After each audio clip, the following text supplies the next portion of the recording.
And it's my pleasure to introduce the former president of the National Association of Realtors. He's also a former president of ours and one of my favorite people, Mo Vesey. Wave, Mo.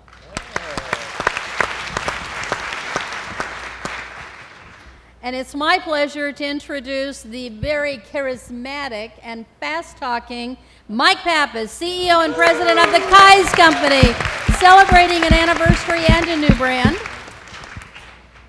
And next we have our next residential president for 2017, George C. Halil, is broker president of First Service Realty, Real Living. And he also happens to be the next residential president for the Miami Association. And it's my pleasure to introduce J. Philip Parker, CEO, Florida brokerage, Douglas Elliman. Anthony alluded to this, and we've put it in our press release, like Teresa said. Market statistics point to strong growth in the mid-price ranges.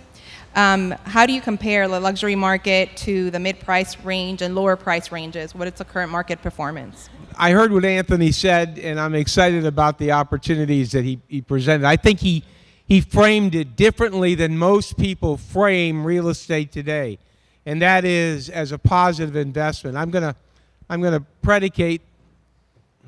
Did I do something wrong? Yeah, you're in trouble. No, not yet. I'm gonna predicate my response on some statistics, and I want you to recognize and understand that we've been talking about the international investor. There's nobody more important to me than the investor in Miami. But I want you to recognize there are two other groups of investors and buyers in Miami aside from a very robust international group.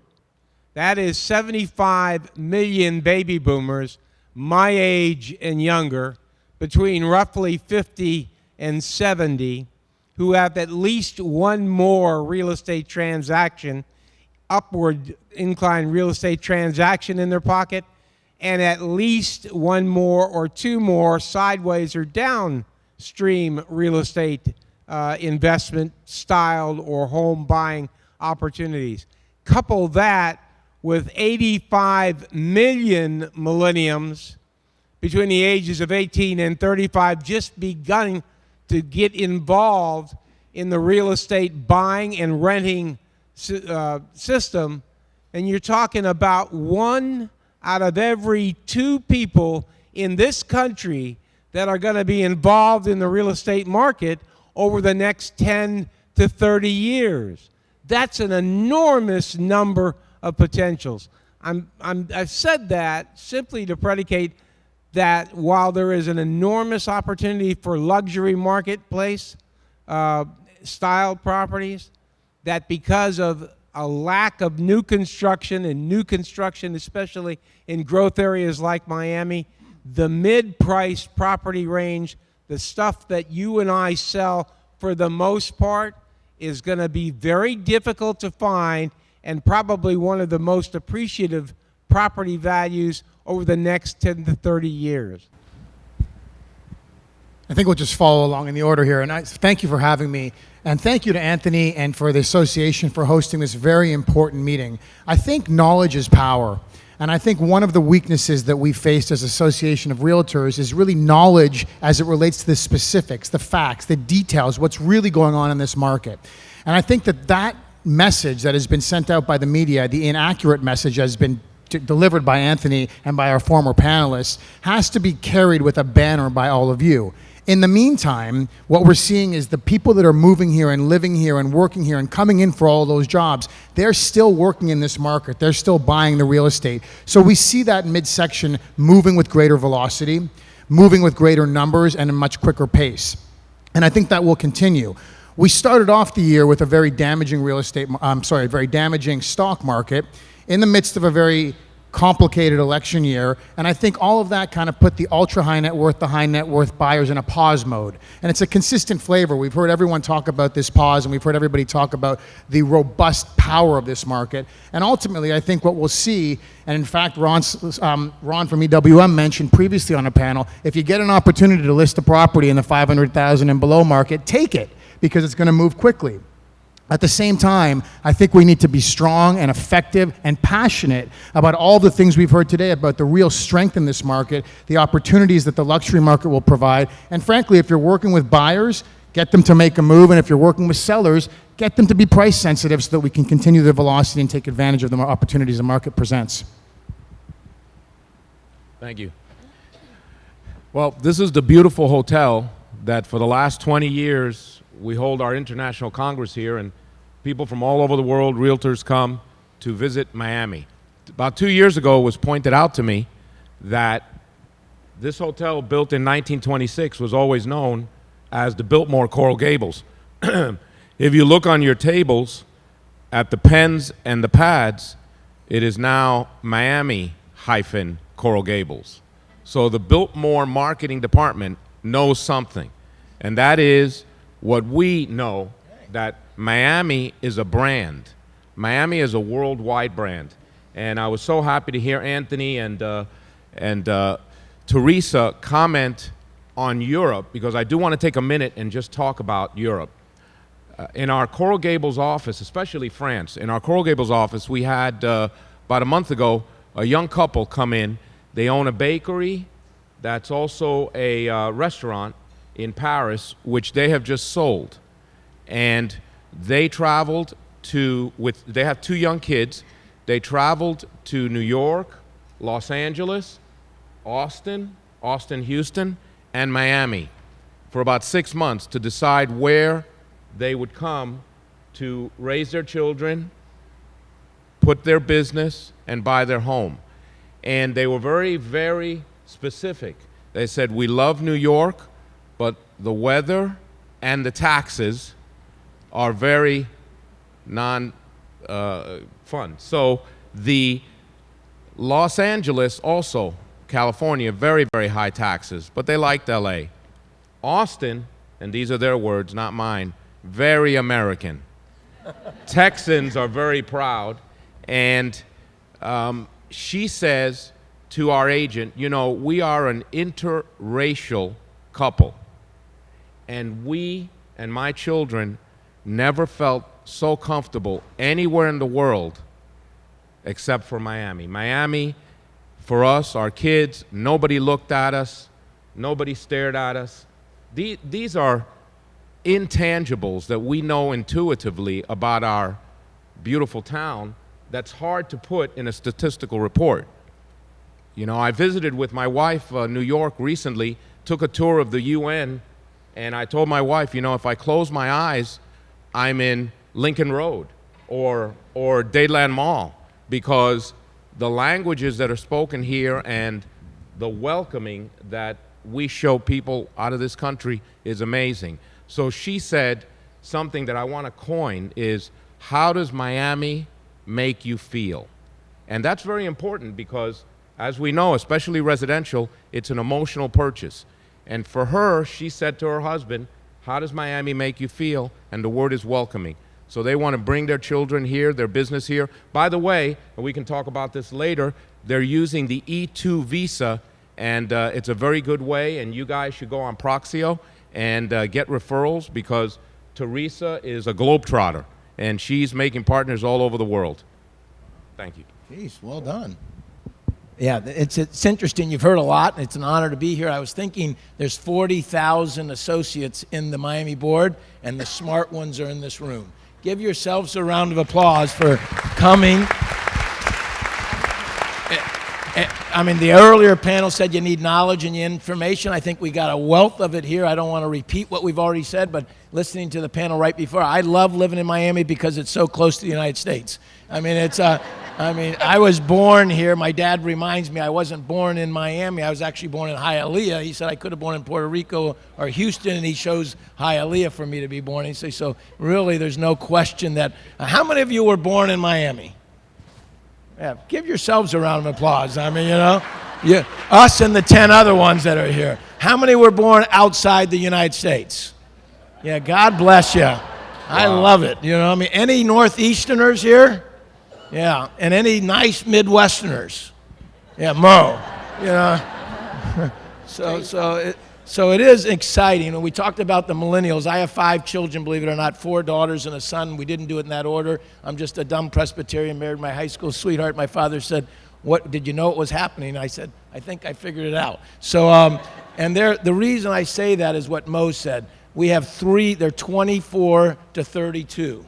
One of them's married, has a grandkid, bought in New York. One of them's here with us, and she's bought in Coral Gables. The next 3 are all getting married in the next 12 months. So, yeah, you think I was suffering from maltuition when they're in college. Now I'm suffering from wedding tuition. But I mean, but they once they decide, there's a stall of that generation because of the Great Recession, and now because they can't delay. They're getting married, they're starting to have kids, and they're going to buy homes. And so that segment of the market is huge. It's lower than it should be, 32%. Normally, it's about a 40% market the first time home buying. So that ties into your question, is what is the hot market? There's no question the mid-market's going to be hot. There's no question that interest rates are going to stay low. FHA financing is very available, very affordable. The lending practices are loosening up. So I think if you're engaged in that market, they have wealthy parents that can help them support or get some extra money. But even without that, the financing's open up. You saw the employment numbers. So I think there's going to be a great opportunity in that mid-market pricing. We're up this year. I know that the market isn't up, but I was looking at our numbers, talked to our CFO, and he says, I showed him the MLS numbers. He goes, well, those are our numbers. So I think it's incumbent, that's the last point. The market doesn't matter. If you've been in the market long enough, and if you let the market dictate to you the success or failure of you individually, you're letting other people determine your success. You can make your own market. The market's huge. You're talking 150,000 sales in South Florida. You need to get 10, 20, or 30. There's more than ample enough for you to get yours. You have to work harder, be more focused, but there's enough business for all of us, so I think it's going to be a very positive year. Even though it started out as a pause, I think we're going to end stronger than we started.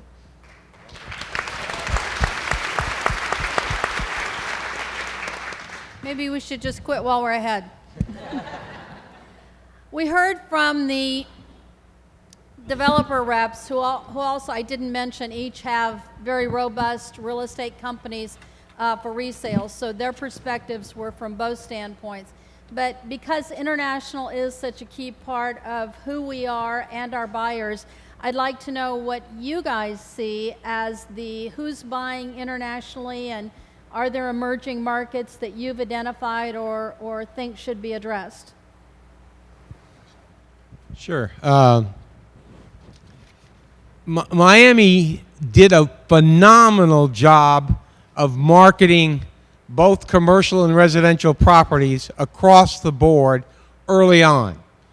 Most of it was done to Central and South America and the Caribbean, and we profited from that. Back in the 60s, you could have rolled a bowling ball down Flagler Street after 5:30 p.m., and the only people you would have hit are a few Kai's Company individuals who are going home. The reality is that the Hispanic market, principally initially the Cubans who came over from Cuba and settled in Miami, revitalized the downtown area, but created something even much more important than that. They created a line of communication that extended beyond simply Cuba and the Caribbean. It extended to the Latin American community that now could come into Miami and understand the value and the product of Miami itself. So we have always had a very special relationship with the Hispanic community, but it's extended beyond that today. We see a lot of Europeans in the Miami area. UK had traditionally gone to the center part of the state around Orlando, Canadians to the West Coast and a little bit up on the East Coast, and then now, because of a lot of integral involvement, especially from the Miami Association, we see others like Spain and France and Germany, in Italy, all of the European marketplace that has discovered Miami as an alternate to some of the other areas like New York, Chicago, LA that they normally would have gone to. We're beginning now also to appreciate the fact that the Asian market lends itself a great deal to the U.S. market, and especially to Miami. While the flight patterns and the history has been on the West Coast for most of the Chinese, they have begun to discover Miami. Not just in numbers. We don't have a huge percentage amount, but we have doubled our numbers from about 1% to 2%, but from the style and type of property that they buy. Most foreign investors, and you saw Anthony's numbers, buy in the $300,000 to $700,000 range. The Asians, and especially the Chinese, are much different. They're up in the $1 million range. But more importantly, they buy in groups. So that if one of your clients buys a property and you build that bridge of relationships with them, they're going to get their grandmother, their uncles, their nieces, their nephews. They're very congenial and very familial, and they will come back to that location. That's what's built everything from Vancouver all the way down to San Diego. So I see Miami as a very cosmopolitan and continually evolving international city. Thanks, Mo. Interestingly, I returned yesterday from Tel Aviv. I spent 4 days meeting with investors, potential buyers, and I was prepared to address the nonsense that the media has created. Yet, interestingly, the only feedback I got from the people that I met in Tel Aviv and Jerusalem and the surrounding areas was positive. We hear great things about Miami. We've seen new architectural products. Is it a good time to buy? Can we take advantage of the opportunities in your market? The same thing happened when I was in Toronto 2 weeks ago. I expected a whole bunch of cynicism and those people up there in the freezing cold north saying, ha ha ha, Miami's not so hot anymore. Well, they're wrong. And we've been able to dispel that myth. So I agree with Mo. I think that the world appreciates and loves South Florida. We are going to see continued investment coming out of Canada, notwithstanding the weakness of the dollar. We are going to see continued investment coming in from the European countries, which, by the way, is driven by different fundamentals than what the Canadians are looking for. They're fleeting from a fear of their political systems. They're looking to put their money into markets where their money's going to be in a few years. In fact, we have many people that come into the New York markets through Douglas Elliman that tell us that we don't care about a return on our investment right now. We just want to know that it's going to be there in 5 years or 3 years or 10 years when we need to draw down upon it. It's interesting to look at the educational trends and the number of children that are now enrolled at the University of Miami from foreign countries. And we're seeing significant increases from Istanbul, where I've spent a tremendous amount of time, and from China. And by the way, we have Knight Frank offices throughout Asia, throughout Europe, and the trend is consistent in all those markets. The questions that are being asked about Florida, about the Northeast, about Florida and continuing into other parts of the Northeast and California are the same. Is it a safe place to invest? Will I be able to realize an opportunistic investment? And the answer is clearly yes. In fact, we have a project in California being developed by a Chinese developer, and it is absolutely phenomenal that notwithstanding the velocity that we're seeing in all of our other products, those products are driving at a higher rate because of the cluster buying. Mo's accurate in saying the trend from the Asian markets is going to be a pack-driven mentality. They need to get comfortable, they need to be satisfied. Well, we know from Latin American perspectives, we've clearly become another great part of Latin American communities here in South Florida. It's the same thing for the European market. I remember when Italy was playing in the World Cup, Lincoln Road looked like we were in Italy. There were thousands and thousands of people who are now residents of Miami or the surrounding areas that have chosen to make South Florida their home.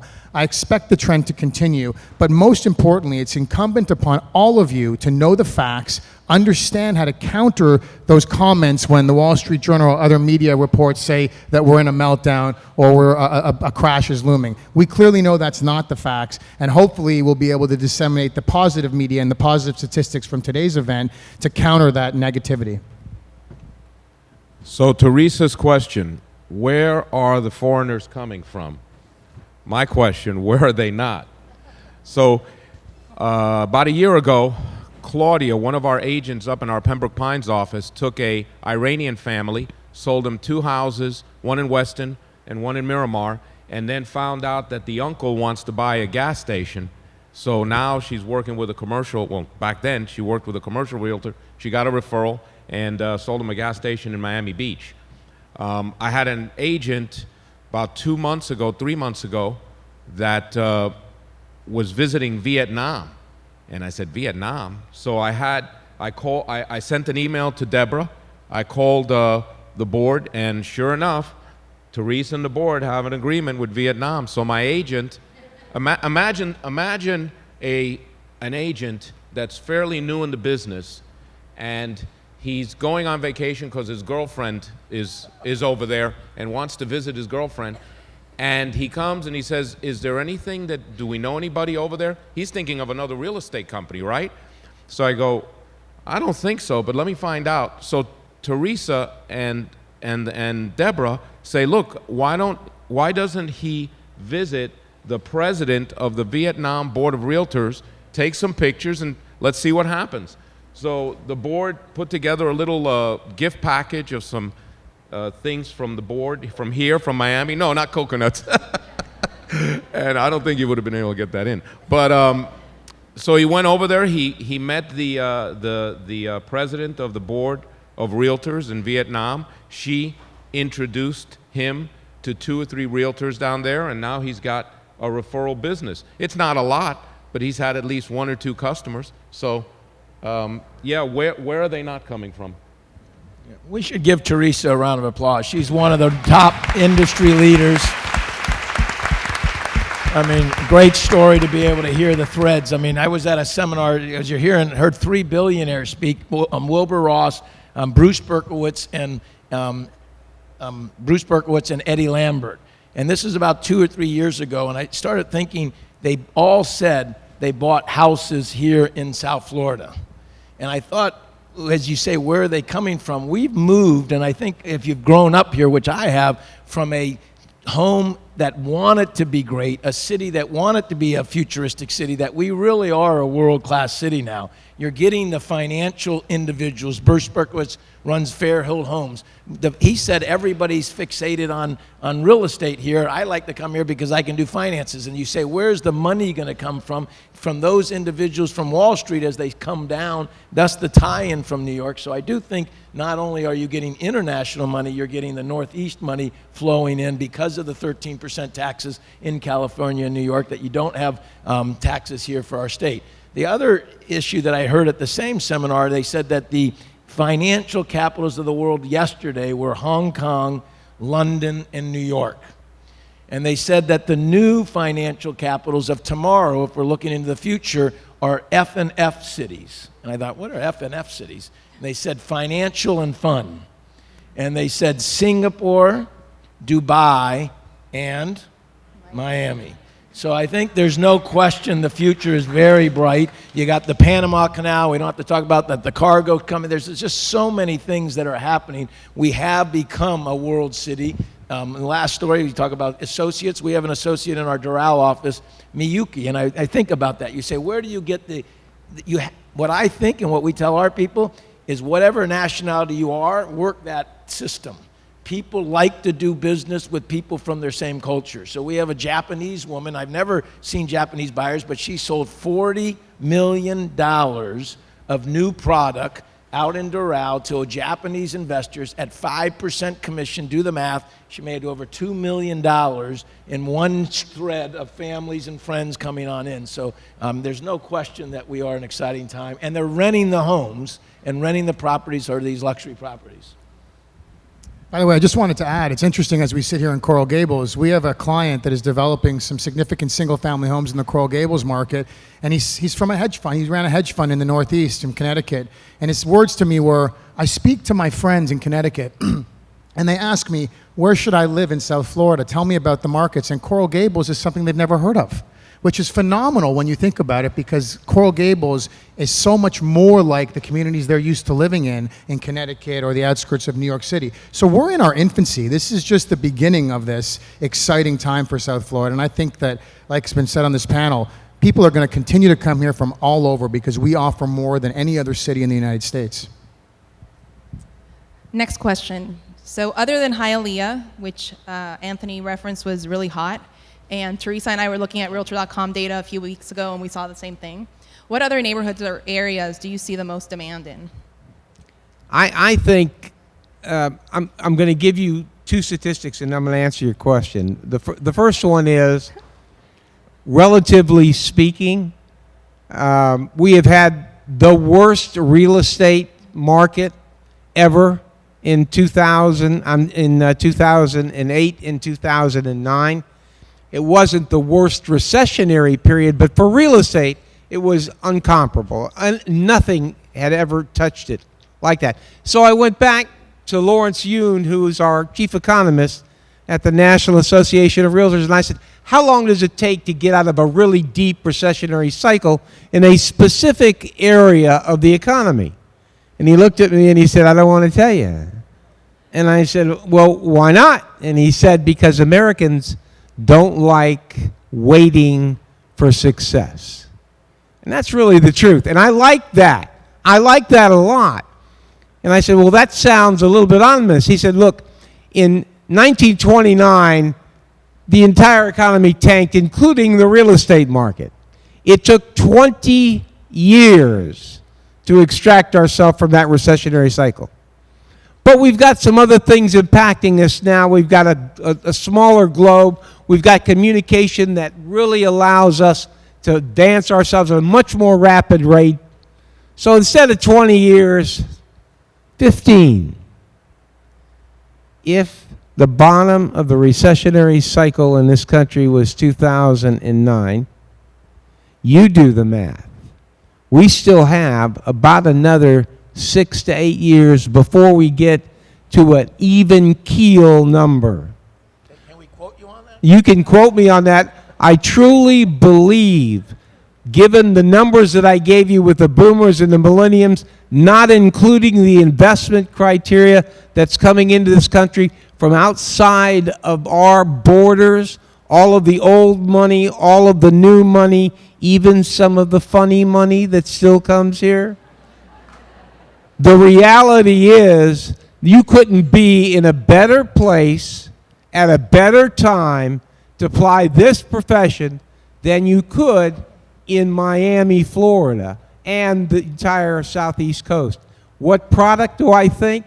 Look, without question, I think the affordable product for all of those people looking either to enter the marketplace, to lease in this marketplace, or to trade sideways or down in this marketplace, and that is the 500,000 and below, is enormously important. I'm going to tell you one last thing. We think Miami or Miami-Dade County is developed out. But you bring serious developers and investors from around the globe, and they come here and they say, are you kidding me? You've got a lot of development left in this community. I said, what are you talking about? We're up against the UDB. We're completely developed out. They say, you're looking myopically. We look vertical and you're looking horizontal. There's assemblages in this community that have not been tapped. Conceive this, if you will, and I'm going to let the other folks talk. From I-95, all the way from Key Biscayne to the Broward County line, I-95 East. Take a look at that, and except for the places that you can't build straight up, you're going to see a vertical development like you've never seen before over the next 20 years. You're going to see Miami as one of the, if not the, mega cities of the world. And the last thing I'm going to tell you is we have always had people want to come here because of the nature of our community, the culture, and the climate. Then we got the wealthy to come here and buy second and third and fourth homes. What we've never had in mass that we have today is the uber wealthy, the ultra wealthy. They've come to Miami, and believe me, real money and real investment follow that group. Your next 10 or 15 years are going to be a real happy place in this community. I couldn't agree with Mo more. In fact, that's our entire strategy. And interestingly, like Mike, my numbers are up. My numbers are up substantially. We're doing more transactions. We're doing greater sales. And although the media didn't want to hear this story, we did $125 million in the first quarter of new development sales. And guess where they were? Right here in Miami. We're selling in the Grove. We're selling on the beach. We're selling in North Beach. We're selling into the Bow Harbor, Bay Harbor area. People are looking for opportunities, and people are, if you look for the right opportunity and you manage your customer and you have the knowledge to explain to them that this is not a free fall, and whether you're talking about the uniquenesses like Faena, or you're talking about the more commoditized product that we see in the downtown corridor, it is an opportunity, because do not forget, it does not matter which international city that you look at, we still remain a significant discount. Whether it's London or Shanghai or even New York, we are a significant discount. And when you compare the discount of our market today to the demand that we clearly see and where the people are coming from, our entire business platform is on capitalizing people from the Northeast markets and then being able to service them in this market. And it's worked. And we've seen trajectory continuing to grow. And that's because we, like the rest of the people on this panel, and like all of you, crave information to help our clients make good decisions. So I believe that there are many markets that are still opportunistic. As I've said, I think the Coconut Grove represents a great opportunity. Miami Beach still represents great opportunities. And you're seeing it move its way up the coast and inland. So know the facts, know the numbers, be strong when someone calls you up and says, hey, I'm not going to move forward because I think it's a free fall. Know the facts and be able to explain to them that it will not be. And by the way, one last point, and then I'll turn it over.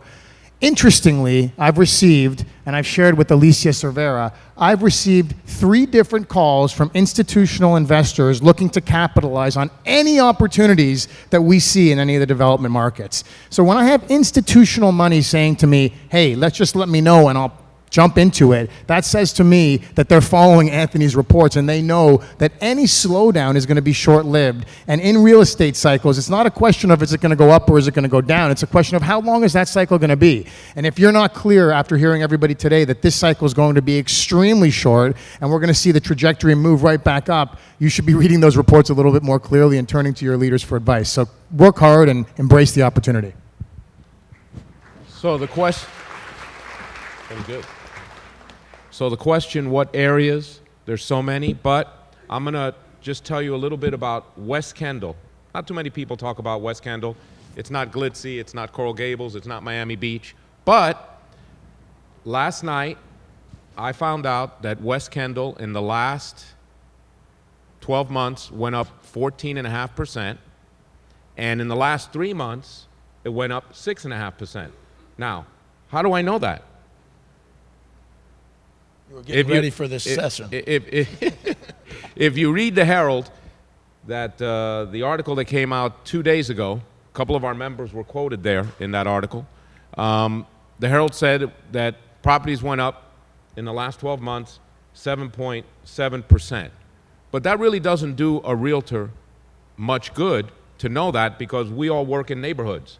We don't, an appraiser or a realtor will never do a CMA and say, okay, here's what all the houses sold for in all of Miami. They're going to drill down to the neighborhood.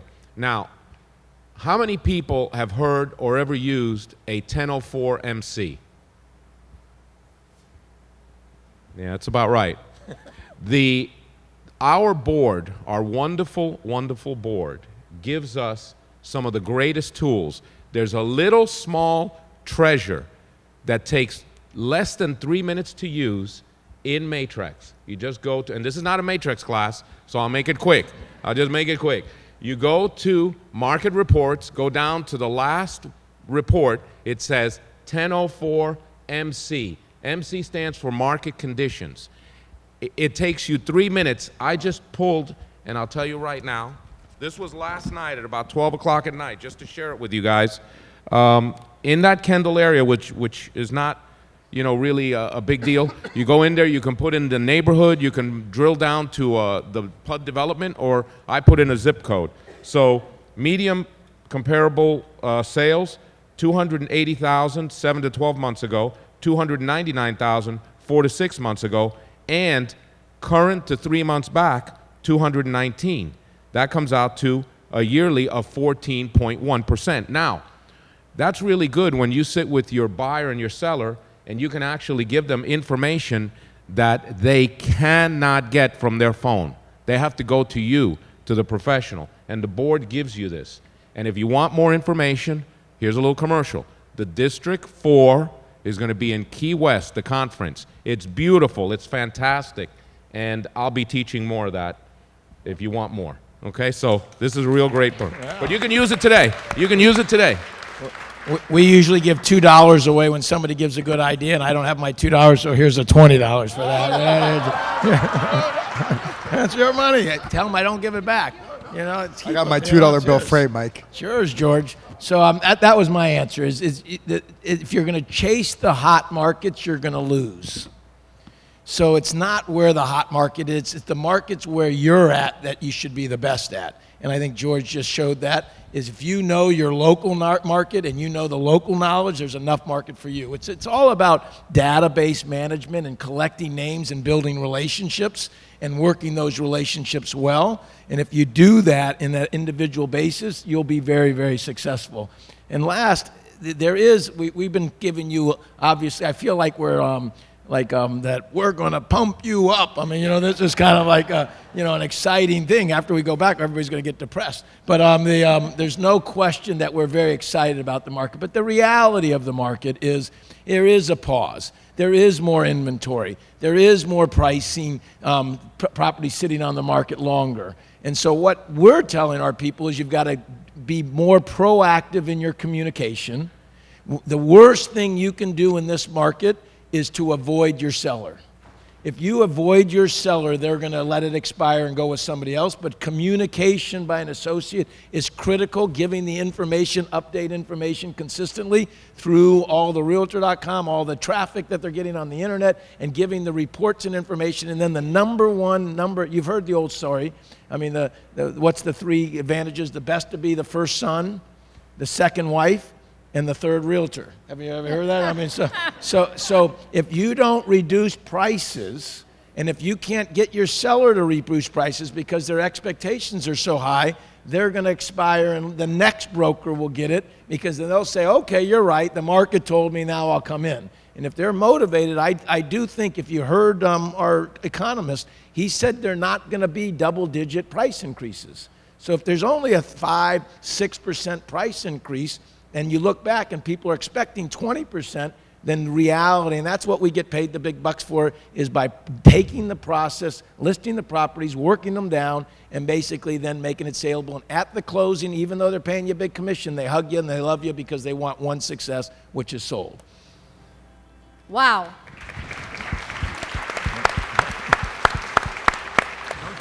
I think they just answered my last question, which is how you can be more successful in the marketplace. Let's give a big round of applause to our big brokers.